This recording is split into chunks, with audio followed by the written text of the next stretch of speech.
Hello everyone, I'm Dr. Tefia Debi. I am a consultant psychiatrist and a psychologist. I do videos on mental health education and personal improvement education. My goal is to help demystify mental illness and provide you with self-improvement tips that will help you be your best and live your best. On today's video, I will be talking about insomnia. Insomnia is just a terminology given to a form of sleep disorder, which basically refers to one having issues with having adequate sleep. This video in particular, I remember the first time I put out something out there concerning insomnia. And I was going to talk about tips on dealing with insomnia. I remember I sent the information out at about between 2-3 a.m. our own time here in Nigeria. And I remember someone responded and saying that you want to teach us about insomnia and you're still awake at about 3 a.m. So I'm sure you're going to learn quite a bit on today's conversation on insomnia. Having good quality sleep is essential to life. It is said that there are 3 things that are important to one's general physical well-being. Number 1, what you eat, your nutrition. Having good quality nutrition is very essential to your physical well-being. Number 2 is quality exercise. Good exercise is good for your body and good for your physical well-being. And then number 3 is quality sleep or quality rest. And the interesting thing is that of these 3 things, research says that sleep is the most important of these 3. So having good quality sleep is very essential in your physical and your mental well-being. Good quality sleep helps you to conserve your energy. Good quality sleep helps you to rejuvenate your cells and your tissues. And good quality sleep also helps with learning. It helps you with memory. Have you ever wondered, or have you noticed that if you don't have good quality sleep over time and you go do an exam, you kind of struggle because it helps you with learning, with memory, with unlearning. It helps you with, when you sleep well, sleep also is a process that helps with the body detoxifying itself. It also helps you with your mood. Very important. Your mood can literally be affected if you do not sleep well. Sleep has other impacts on your immune system. It has impact on your cardiovascular system.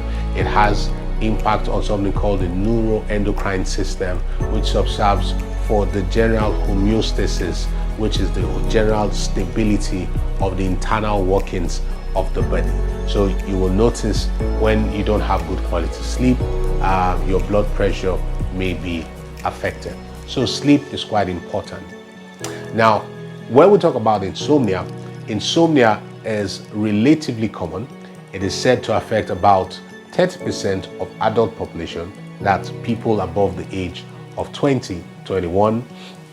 But of this, the general population, about 5 to 10% of people meet the criteria for insomnia. Now, it is important to know that sleep changes, your sleep patterns and your sleep duration changes over one's lifetime. And the key thing is that as you grow older, people tend to sleep lighter. And particularly during adolescent age, which is the age between 10 to about 21, people tend to stay up late and wake up late. So it's important to know that. According to the Diagnostic Statistical Manual and the International Classification for Sleep Disorder, there are 4 criteria to make a diagnosis of insomnia. Now, it's important to state that insomnia is said to be a subjective complaint. So it is not necessarily defined by the number of hours one puts into their sleep, but it's subjective because it is individualized. So it is a complaint coming from the client, coming from the patient, coming from an individual, about their quality of sleep. And it's a subjective complaint that basically borders on feeling like I am not having adequate sleep. But to make a diagnosis, first of all, it has to be that this complaint of not having adequate sleep at night, regardless of the hours, for that individual should occur at least 3 times in a week over a span of 3 months. But if you want to put like a figure to it, it's when individuals begin to complain that when I want to fall asleep, or if when I wake up after I have fallen asleep and then I'm trying to go back to sleep, I spend longer than 30 minutes trying to fall asleep or trying to go back to sleep after I've woken up from sleep and I'm trying to go back to sleep. And if this has happened, like this happens frequently and recurringly 3 times in a week or more, and it goes over a 6-month period, then that's another criteria to say this individual is having insomnia. Another criteria is to say, as this lack of sleep, quality sleep at night, also having daytime effect on the individual. So it could be effect on the person's mood, it could be effect on the person's blood pressure, or just effect on general well-being of the individual as a result that's directly linked to their poor quality sleep at night.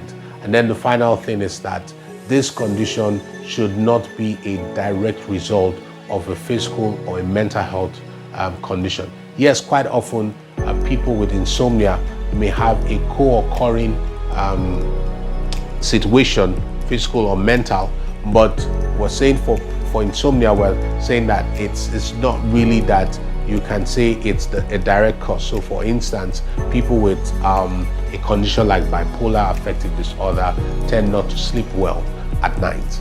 You know, whether depression or whether mania, tend not to sleep well. But when we talk about it, so in that case, we wouldn't say it's insomnia because it's a direct cause. Or people in severe pain, physical pain, may not also sleep well, and that's a direct cause. So to have a diagnosis, these are the 4 criteria put forward by the Diagnostic Statistical Manual and the International Classification for Sleep Disorders. There are basically 2 processes that are said to be responsible for sleep. Now, this is important we understand this because when I go on in the next video to talk about some techniques, these processes, understanding these processes and how it is involved with sleep, it's very important. So the first process is something called the circadian process, which is more of your internal 24-hour internal clock system. So the body works in a way that at certain time of the day, there are changes, hormonal changes going on inside, the release of melatonin, which helps you with your sleep, the body temperature changes, and then the body just begins basically to shut down. This whole circadian process, which is your internal clock system, kind of tells you when you should sleep. So, and then the other process is something called the homeostatic process, which really just talks about the pressure of going to bed. So that balance. So basically the homeostatic process just simply refers to the fact that the higher the pressure, so if you are tired out and you've been awake for a long time, the longer your awake time, the more pressure you will feel to go to sleep at night. Or if you have been quite active, the more pressure you will feel to go to sleep at night. Now, the circadian process and the homeostatic process kind of intertwine. So let me put it this way. So let's say one has been awake throughout the entire night, and that is so there should be a lot of pressure to go to bed since the person has been awake for perhaps over 24 hours. But the circadian process is that there are certain time of the day that the body begins to release and go through the process that enhances sleep. So you will notice that even if you spend throughout the entire night not sleeping well for one reason or the other, and you then fall asleep during the day, you are not likely going to sleep as deep and as long as you would compared to the night. And also, if Then talking about the circadian process, that's so someone moves on to somewhere else and the internal body clock shuts down at a certain time.